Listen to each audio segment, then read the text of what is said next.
ഞെട്ടിക്കുന്ന നടുക്കുന്ന ഒരു audio clip, അതായത് ഒരു ഫോൺ സംഭാഷണമുണ്ട്. നിങ്ങൾ ഓരോരുത്തരും കേൾക്കണം. ഓക്കെ, നമ്മുടെ രാഹുലിന് പാലക്കാടിൽ സീറ്റ് കിട്ടണമെങ്കിൽ ഇനി നിങ്ങളാണ് കമൻ്റ് ഇടേണ്ടത്, ഇനി നിങ്ങളാണ് സപ്പോർട്ട് ചെയ്യേണ്ടത്. ഞങ്ങളെപ്പോലുള്ള വ്ളോഗർമാർ രാഹുലിനെ കുറിച്ച് സംസാരിക്കുമ്പോൾ നിങ്ങൾ രാഹുലിനൊപ്പം എന്ന് പറഞ്ഞ് കമൻ്റ് ഇട്ട് കഴിഞ്ഞാൽ ഉറപ്പായിട്ടും നമ്മുടെ രാഹുലിന് പാലക്കാടിൽ സീറ്റ് കിട്ടും. അതായത് നിലവിൽ കോൺഗ്രസ് പാർട്ടിയും കേരളത്തിലുള്ള പാലക്കാടുകാരും നോക്കുന്നത് കമൻറ്റ് ബോക്സാണ്. രാഹുലിന് സപ്പോർട്ടാണെങ്കിൽ ഇപ്പോൾ രണ്ട് കാര്യമാണ് നടക്കാൻ സാധ്യതയുള്ളത്. ഒന്നെങ്കിൽ കോൺഗ്രസ് രാഹുലിന് സീറ്റ് കൊടുക്കും. ഏകദേശം 75-80% ഷാഫി പറമ്പിൽ ഉൾപ്പെടെയുള്ള മുതിർന്ന നേതാക്കൾ പറയുന്നത് നമ്മുടെ രാഹുലിന് സീറ്റ് കൊടുക്കണമെന്നാണ്. ആ വിഷയം ഞാൻ ചർച്ച ചെയ്യാം, ഇപ്പോൾ ക്ലിയറായി കൃത്യമായിട്ട് പറഞ്ഞുതരാം. അപ്പോൾ ഒന്നെങ്കിൽ കോൺഗ്രസ് സീറ്റിൽ നമ്മുടെ രാഹുൽ മത്സരിക്കും, അല്ലെങ്കിൽ നമ്മുടെ രാഹുൽ സ്വതന്ത്രനായി മത്സരിക്കും. അപ്പോൾ നമ്മുടെ രാഹുൽ ജയിക്കണമെങ്കിൽ നിങ്ങൾ കമൻ്റ് ഇട്ട് രാഹുലിനെ സപ്പോർട്ട് ചെയ്യണം. ഈ വീഡിയോ ഷെയർ ചെയ്യണം, സബ്സ്ക്രൈബ് ചെയ്യണം. സബ്സ്ക്രൈബ് ചെയ്താലുള്ള ഗുണം വീഡിയോ നാലാളിലേക്ക് എത്തപ്പെടും, അതുകൊണ്ടാണ്. ഓക്കെ, അപ്പോൾ നമുക്ക് ഒന്നൊന്നായിട്ട് തുടങ്ങാം. ആദ്യം റിണി എന്ന വൃത്തികെട്ട ജന്തു നമ്മുടെ രാഹുലിനെ റിണി കൊടുക്കിയത് CPM-ൽ നിന്നോ അല്ലെങ്കിൽ BJP-യിൽ നിന്നോ റിണിക്ക് 2026 ഇലക്ഷനിൽ ഒരു സീറ്റ് കിട്ടും. അതായത് വെറുതെ രാഹുലിനെ കുടുക്കിയാൽ മതി. നിലവിൽ എല്ലാം പൊളിഞ്ഞ് പാളിസായതോടുകൂടി BJP-യും CPM-ഉം റിണിയുടെ കൈവിടുകയാണ്.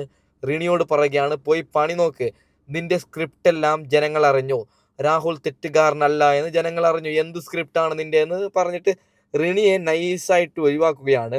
അപ്പോൾ റിണി വീണ്ടും സീറ്റ് കിട്ടാൻ വേണ്ടി ഷാഫി പറമ്പിലിനെ പഞ്ചാരിടുകയാണ്. നിങ്ങൾ ഈ ഒരു കമൻറ്റ് നോക്കണം.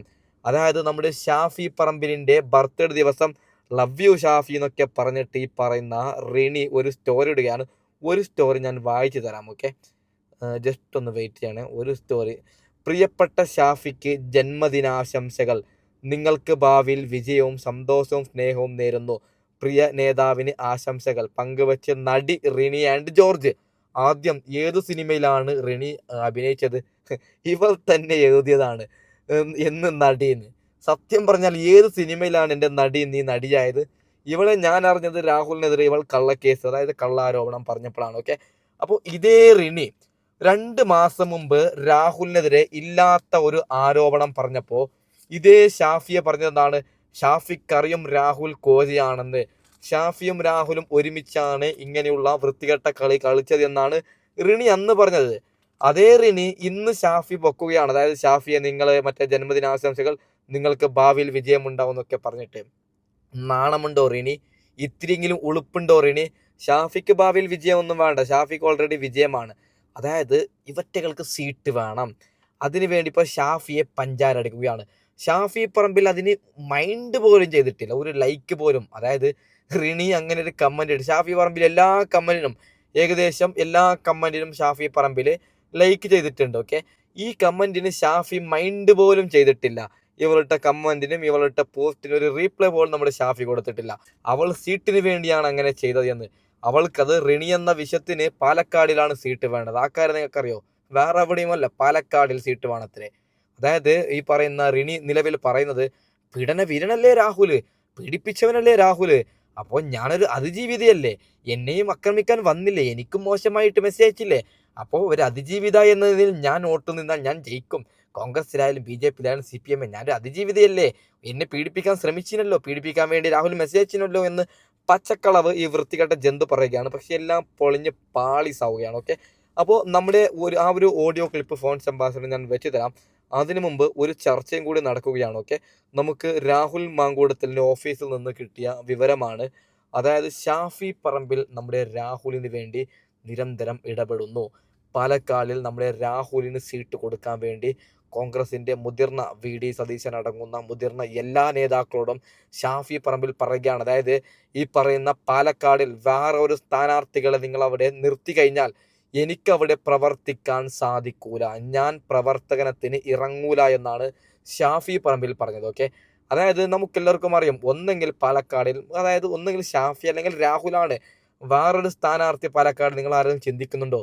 നമ്മുടെ രാഹുലിൻ്റെ മനസ്സ് വേദനിപ്പിച്ചിട്ട് ഇപ്പോൾ വേറെ ഏതെങ്കിലും ഒരാൾ മുരളീധരനോ അല്ലെങ്കിൽ സന്ദീപ് വാര്യരോ ആരെങ്കിലും മത്സരിച്ച് കഴിഞ്ഞാൽ ഷാഫി അവിടെ എങ്ങനെ ഇറങ്ങും? ഷാഫിക്ക് വോട്ട് പിടിക്കാൻ പറ്റുമോ പാലക്കാട്? ഒരിക്കലും പറ്റില്ല.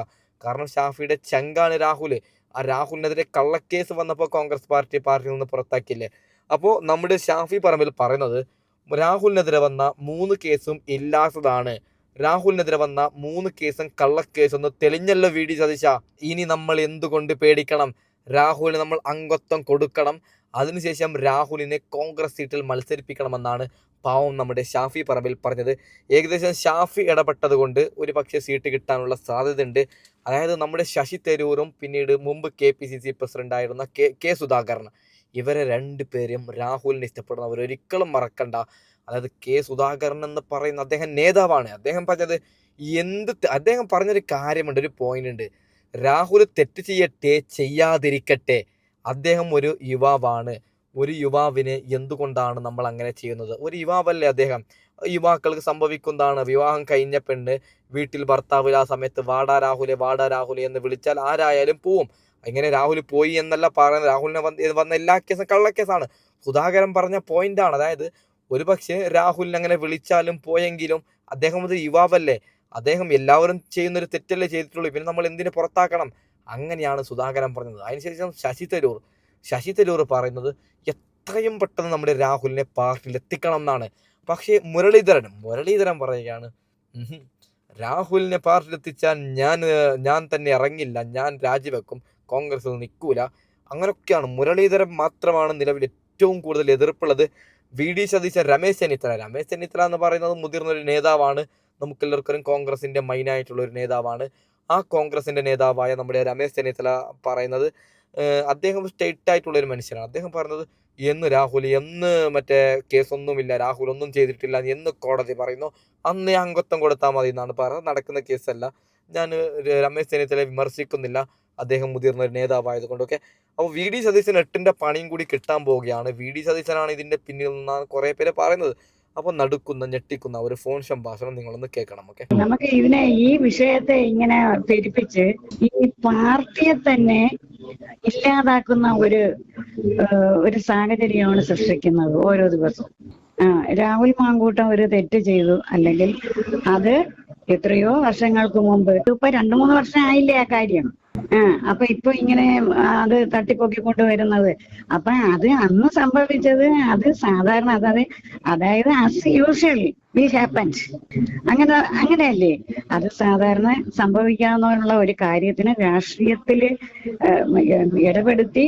എനിക്കിപ്പോ തോന്നുന്നത് ഈ ചെറിയ ഒരു തെറ്റിന് സാധാരണ ആൾക്കാർക്ക് സംഭവിക്കാൻ, കുഞ്ഞുങ്ങൾക്കും കുട്ടികൾക്കും യുവാക്കൾക്കും സംഭവിക്കാവുന്ന ഒരു കാര്യത്തെ ഇങ്ങനെ കുത്തിപ്പൊക്കി ഈ ടൈമില് വളർന്നു വരുന്ന ഒരു രാഷ്ട്രീയ നേതാവിനെ അത് താറടിക്കാൻ വേണ്ടി മനഃപൂർവ്വം കോൺഗ്രസിലെ എനിക്കിപ്പോ തോന്നുന്നത് ഈ സീനിയർ ആയിട്ടുള്ള രമേശ് ചെന്നിത്തല, സതീശൻ, അപ്പൊ ഇങ്ങനെയുള്ളവർക്കൊക്കെ ഞാൻ ഒന്ന് പറയട്ടെ സാറേ, ഈ അധികാരത്തിന് വേണ്ടി പിന്നെ എന്തും ചെയ്യാമെന്നുള്ളത്, അത് ചെയ്യുമ്പോൾ ഞാനൊരു കോൺഗ്രസ്സുകാരിയാണ്, എനിക്ക് വളരെ വിഷമമുണ്ട് അക്കാര്യത്തില്. ഈ പ്രസ്ഥാനത്തെ തന്നെ ഇല്ലാതാക്കുന്ന ഒരു ഇതാണ് ഞാൻ കാണുന്നത്. അപ്പോൾ ഇത് പറഞ്ഞ നമ്മുടെ ആൾക്കാർ തന്നെ, ഈ കോൺഗ്രസ്സുകാർ തന്നെയാണ് ഇതിനെ ഇത്രയും കോംപ്ലിക്കേഷൻ ആക്കി വെച്ചിരിക്കുന്നത്. സതീശൻ ആസൂത്രണം ചെയ്ത് സതീശൻ ചെയ്യുക എന്ന് പറഞ്ഞാൽ പിന്നെ അതിനപ്പുറത്തേക്ക് എന്തോ ഉള്ളത് ഇതിനകത്ത്? സതീശനുണ്ട്, രമേശ് ചെന്നിത്തലയുണ്ട്, എന്നിട്ട് ഈ കടൽക്കഴവന്മാരെ ഇവന്മാരെ മുഖ്യമന്ത്രി കസേരയ്ക്ക് വേണ്ടി ഒരു കസേരയ്ക്ക് വേണ്ടി കോൺഗ്രസ് എന്ന് പറയുന്ന പ്രസ്ഥാനത്തെ അടിമുടി പിന്നെ ഇരിച്ചു കളയുന്ന ഒരു സാഹചര്യമാണ് ഞാനിപ്പോൾ കാണുന്നത് ഈ രാഷ്ട്രീയത്തില്. കോൺഗ്രസ് എന്താണെന്ന് ഇവർ മനസ്സിലാക്കുന്നുണ്ടോ?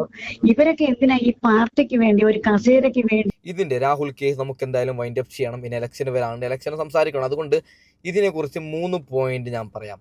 1, രാഹുലിനെ എന്തുകൊണ്ടാണ് ഇങ്ങനെയുള്ള കള്ളക്കേസിൽ പെടുത്തിയത്? അതായത് ഞാൻ എൻ്റെ എല്ലാ വീഡിയോയിലും പറയുന്നത് പോലെ ഷാഫി പറമ്പിലിനെയും രാഹുലിനെയും പേടിയാണ്, BJPക്കും പേടിയാണ്, ഈ പറയുന്ന LDFനും പേടിയാണ്. ഷാഫിയും രാഹുലും ഒരുമിച്ച് നിന്ന് കഴിഞ്ഞാൽ 8ന്റെ പണി കിട്ടും. ഒരു പക്ഷേ കേരളത്തിൽ ഈ രാഹുലിന് ഒരു കേസും വന്നില്ലായിരുന്നെങ്കിൽ, നിങ്ങൾ അങ്ങനെ സങ്കല്പിക്കൂ, രാഹുലിന് ഒരു കേസും ഇല്ല, അങ്ങനെ നമ്മുടെ ഷാഫിയും രാഹുലും ഒരുമിച്ച് പ്രചാരണത്തിൽ പോയിരുന്നെങ്കിൽ 100%, ഞാൻ പറയുന്ന പച്ചക്കള്ളമല്ല, 120 സീറ്റ് ഒരു പക്ഷേ കോൺഗ്രസ് ജയിച്ചേനെ. ഒരു കാര്യം പറയുകയാണ്, നമ്മുടെ ഷാഫി പറമ്പിലും രാഹുൽ മാങ്കൂട്ടത്തിലും ഒരുമിച്ച് നിന്ന് കഴിഞ്ഞാൽ അത് എൽ ഡി എഫിന് വലിയ തിരിച്ചടി ഉണ്ടാക്കും. അതുകൊണ്ട് ഈ എൽ ഡി എഫ് ഒരു പദ്ധതി ഇടുകയാണ്. ഒന്നെങ്കിൽ ഷാഫിയെ തകർക്കണം, അല്ലെങ്കിൽ രാഹുലിനെ തകർക്കണം. ഇവർ രണ്ടുപേരും ഒരുമിച്ച് നിന്നാൽ കോൺഗ്രസ് ഒരു പക്ഷേ 2026 120-ലും കൂടുതൽ സീറ്റ് നേടും. അന്നെങ്കിൽ അത് വലിയ പ്രശ്നമാവും. അതുകൊണ്ട് ഇവർ ഒരു പ്ലാൻ റെഡിയാക്കുകയാണ്. പൈസ എറിയുകയാണ്. ഗവൺമെൻറ് എൽ ഡി എഫിൻ്റെ കയ്യിലുള്ളത്. എൻ്റേതായിട്ടുള്ള അഭിപ്രായമാണ്, എൻ്റേതായിട്ടുള്ള തോന്നലാണ് ഞാൻ പറയുന്നത്. ഓക്കെ, ഇഷ്ടംപോലെ പൈസ ഉണ്ടല്ലോ. അപ്പോൾ ഇവർ ഒരു പ്ലാൻ റെഡിയാക്കിയിട്ട് ഒന്നെങ്കിൽ രാഹുലിനെ തകർക്കാം, അല്ലെങ്കിൽ ഷാഫിയെ തകർക്കാം. ഷാഫിയെ തകർക്കാൻ നോക്കി, പക്ഷെ അത് ഏറ്റില്ല ഷാഫിയെ തകർക്കാൻ.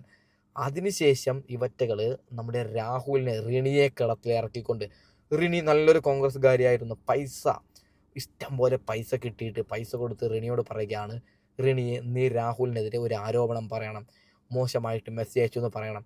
അതിനുശേഷം റിണിയോട് പറയുകയാണ്, റിണിയെ നീ നിൻ്റെ പരിചയത്തിലുള്ള 2-3 പെൺകുട്ടികളെ സെറ്റാക്കിയിട്ട് രാഹുലിൻ്റെ പിന്നിൽ നടക്കാൻ പറയണം. ഇങ്ങനെ ഇവർ ഒരു 4-5 മാസം മുമ്പ് പ്ലാൻ ചെയ്തിട്ട് ഈ പ്രണയിച്ചതൊക്കെ അടക്കുമ്പോൾ നമ്മുടെ രാഹുലിന് വന്ന ആദ്യ കേസ് നിങ്ങൾ ക്ലിയറായി കൃത്യമായിട്ട് കേൾക്കണം. രാഹുലിനെതിരെ വന്ന ആദ്യ കേസ്, വീട്ടിലൊരു ഭർത്താവിരിക്കെ രാഹുലിനെ പ്രണയിക്കുകയാണ്. ആരെങ്കിലും അങ്ങനെ പ്രണയിക്കോ? അതായത് വിവാഹം കഴിഞ്ഞിട്ട് ആകെ 4 മാസവും ആയില്ല, അതിനിടെ മറ്റൊരുത്തനെ ആരെങ്കിലും പ്രണയിക്കാൻ പോവോ? അപ്പോൾ അതൊക്കെ ആരുടെയോ കയ്യിൽ നിന്ന് പൈസ മേടിച്ചിട്ട് രാഹുലിനെ കുടിക്കുന്നതാണ്. ഇതൊക്കെ റിണി എഴുതിയ സ്ക്രിപ്റ്റാണ്. ഇപ്പോൾ എല്ലാം പൊളിഞ്ഞ് പാളിസായപ്പോൾ എല്ലാവർക്കും അറിഞ്ഞു രാഹുൽ നിരപരാധിയെന്ന്. പക്ഷെ നമുക്കെല്ലാവർക്കും അറിഞ്ഞ രാഹുൽ നിരപരാധിയെന്ന്. റിപ്പോർട്ടറിൻ്റെ അരുൺകുമാർ നിലവിലും പറയുകയാണ് രാഹുൽ പീഡനവേര്. എന്തിൻ്റെ അടിസ്ഥാനത്തിൽ അങ്ങനെ പറയുന്നു എനിക്ക് പേഴ്സണലി അറിയില്ല. ഓക്കെ, രണ്ടാമത്തെ കാരണം ഞാൻ എൻ്റെ രണ്ടാമത്തെ പോയിന്റ് പറയുകയാണ്. കോൺഗ്രസ് പാർട്ടി രമേശ് ചെന്നിത്തലയോടെല്ലാം ഒരു കാര്യം പറയുകയാണ്. എന്താണ് കോൺഗ്രസ്? നിങ്ങൾ അതൊന്ന് പഠിച്ചിനോ? മുഖ്യമന്ത്രി കസാരയ്ക്ക് വേണ്ടിയിട്ട് എന്തിന് പിണങ്ങുന്നു നിങ്ങളൊക്കെ? അതായത് ഞാനൊരു കാര്യം പറയുകയാണ്. ഇപ്പോൾ നിലവിൽ നേതാവായിട്ടുള്ളത് ഒന്ന് വി ഡി സതീശനും മറ്റ് മുഖ്യമന്ത്രി സ്ഥാനാർത്ഥികളെയാണ് ഞാൻ പറയുന്നത്. ഓക്കെ, ഞാൻ പറയുന്നത് ക്ലിയറായി കേട്ടാൽ നിങ്ങൾക്ക് അറിയാൻ പറ്റും. ഒന്ന് വി ഡി സതീശന്, 2 ശശി തരൂർ, 3 നമുക്ക് വേണമെങ്കിൽ ഷാഫി പറമ്പിൽ വേണമെങ്കിൽ ആ കൂട്ടത്തിൽ കൂട്ടാം. ഷാഫി പറമ്പിൽ, സണ്ണി ജോസഫ്, പിന്നീട് വേണമെങ്കിൽ രമേശ് ചെന്നിത്തല, കെ മുരളീധരൻ, ഇങ്ങനെ ഒരു 6 പേരെ നിങ്ങൾ തയ്യാറാക്കണം. മുഖ്യമന്ത്രിമാർ 6 പേര്. എന്നിട്ട് കോൺഗ്രസിന് ഒരു 90 സീറ്റ് കിട്ടി 2026 ഇലക്ഷനിൽ. അപ്പോൾ നിങ്ങൾ എന്ത് ചെയ്യണം? 90 MLA-മാരോട് പറയണം, വോട്ടെടുപ്പ് നടത്തണം. ഈ 6 സ്ഥാനാർത്ഥി, അതായത് സണ്ണി ജോസഫ് അടങ്ങുന്ന വി ഡി സതീശന്, രമേശ് ചെന്നിത്തല, ഷാഫി പറമ്പിൽ, ഇങ്ങനെ ഷാഫി പറമ്പിൽ ഒന്ന് MP ആണ്, എക്സാമ്പിൾ പറഞ്ഞതാണ്. അപ്പോൾ ഈ 6 പേരെ ഒരു സൈഡിൽ നിർത്തിക്കൊണ്ട് 90 MLA-മാരോട് പറയണം, ആരാണ് മുഖ്യമന്ത്രി ആവേണ്ടത് നിങ്ങൾ തീരുമാനിക്കുന്നു, ഒരു വോട്ടെടുപ്പ് നടത്തണം. അപ്പോൾ 90 MLA-മാരിൽ ആരാണ് കൂടുതൽ വോട്ട് കിട്ടിയത്? ആർക്കാണ് കൂടുതൽ വോട്ട് കിട്ടിയത്? വി ഡി സതീശനാണെങ്കിൽ വി ഡി സതീശൻ മുഖ്യമന്ത്രി ആവട്ടെ, സണ്ണി ജോസഫിനാണെങ്കിൽ സണ്ണി ജോസഫ് ആവട്ടെ. നിങ്ങൾ എന്തിനാണ് നിലവിൽ പിണങ്ങുന്നത്? ഈ ഒരു പ്ലാന്, അതായത് നിങ്ങൾ അത് അക്സെപ്റ്റ് ചെയ്യാൻ പഠിക്കണം. അല്ലാതെ ഞാൻ മുഖ്യമന്ത്രി ആവും എന്നൊക്കെ പറഞ്ഞിട്ട് എന്ത് കാര്യമാണത്? നമ്മുടെ രാഹുലിന് ഇപ്പോൾ കെ മുരളീധരനും ഇന്നലെ പറയുന്നത് കേട്ടു, അതായത് അയാൾക്ക് മുഖ്യമന്ത്രി ആവണത്രേ. എന്താണ് ഇത്? വളരെ വളരെ മോശം കോൺഗ്രസ് പാർട്ടിയോട് ഞാൻ പറയുകയാണ്. പിന്നീട് സമയമായതുകൊണ്ടാണ് സമയം എത്രയായി നോക്കിയതൊക്കെ. അപ്പോൾ മൂന്നാമത്തെ പോയിന്റ് ഞാൻ പറയുകയാണ്, ആർക്കാണ് നിങ്ങൾ വോട്ടിടേണ്ടത്? ഇപ്പോൾ നിലവിൽ LDF, ഇപ്പോൾ ഒരു പക്ഷേ LDF-കാർ ഈ വീഡിയോ കാണുന്നുണ്ട് എനിക്കറിയാം, അവരോട് സ്നേഹപൂർവ്വം ഞാൻ പറയുകയാണ്, നിങ്ങളുടെ പാർട്ടി LDF എന്നൊരു പാർട്ടി നിലനിൽക്കണമെങ്കിൽ ഈ ഇലക്ഷനിൽ LDF തോറ്റേ മതിയാവും. ഇല്ലെങ്കിൽ ഇന്ത്യ എത്ര 40-50 വർഷം 40 വർഷം കോൺഗ്രസ് ഭരിച്ച ഒരു പാർട്ടിയായിരുന്നു. അതായത് ഇന്ത്യ എന്ന രാജ്യം കോൺഗ്രസിൻ്റെ കയ്യിലായിരുന്നു. നിലവിൽ എന്തായി? തുടർച്ചയായി കോൺഗ്രസ് ഭരിച്ചത് കൊണ്ട് കോൺഗ്രസ് എന്ന പാർട്ടി തന്നെ ഇല്ലാതായില്ല. ഇപ്പോൾ ഒരു 100 സീറ്റെങ്കിലും കോൺഗ്രസിന് കിട്ടുന്നുണ്ടോ? ഇന്ത്യയിലില്ല. എത്ര പുതിയ പാർട്ടിക്കാർ വന്നു? അതായത് ഒരു എക്സാമ്പിൾ പറയുകയാണ്, 10 വർഷം BJP ഭരിച്ചാൽ 10 വർഷം കോൺഗ്രസ് ഭരിക്കണം. അങ്ങനെ കേന്ദ്രം പോകണം. ഇപ്പോൾ ഇവിടെ അങ്ങനെയായാലും ഒരു പക്ഷേ നിലവിലും കോൺഗ്രസ് നല്ലൊരു പ്രതിപക്ഷമായേനെ. ഇപ്പോൾ ഇന്ത്യ സഖ്യമായിട്ട് അങ്ങനെ പോകേണ്ട ഒരു അവസ്ഥ കോൺഗ്രസ് ഒരിക്കലും വരില്ലായിരുന്നു. നിങ്ങളൊരു കാര്യം ചെയ്യണം, CPM-ന്റെ വ്ളോഗർമാരുണ്ടല്ലോ, CPM-ന്റെ വ്ളോഗർമാർ ഇടുന്ന വീഡിയോ നിങ്ങൾ കാണണം. അതിൻ്റെ താഴെ, അതായത് സഖാക്കൾക്ക് സപ്പോർട്ട് കൊടുത്ത ചിലരുണ്ടല്ലോ, ഞാൻ 5 വർഷമായിട്ട് CPM-കാരനാണ്, അല്ലെങ്കിൽ 10 വർഷമായിട്ട് CPM-കാരനാണ്, അങ്ങനെയുള്ള CPM-കാരടക്കം പിണറായി വിജയനെ തെറി വിളിക്കുകയാണ്. കാരണം എന്ത്?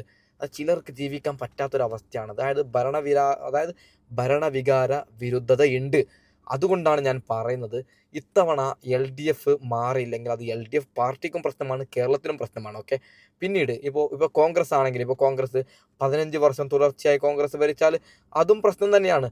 5 വർഷം മാറി മറിയണമെന്നാണ് ഒരു സാധാരണക്കാരൻ എന്ന നിലയിൽ എൻ്റെ പേഴ്സണൽ അഭിപ്രായം. ഓക്കെ, അപ്പോൾ എന്തായാലും സമയവുമായി നമുക്കൊന്ന് വൈൻഡപ്പ് ചെയ്യാം. അടുത്ത വീഡിയോയുമായി ഇടം വരാം. ഓക്കെ.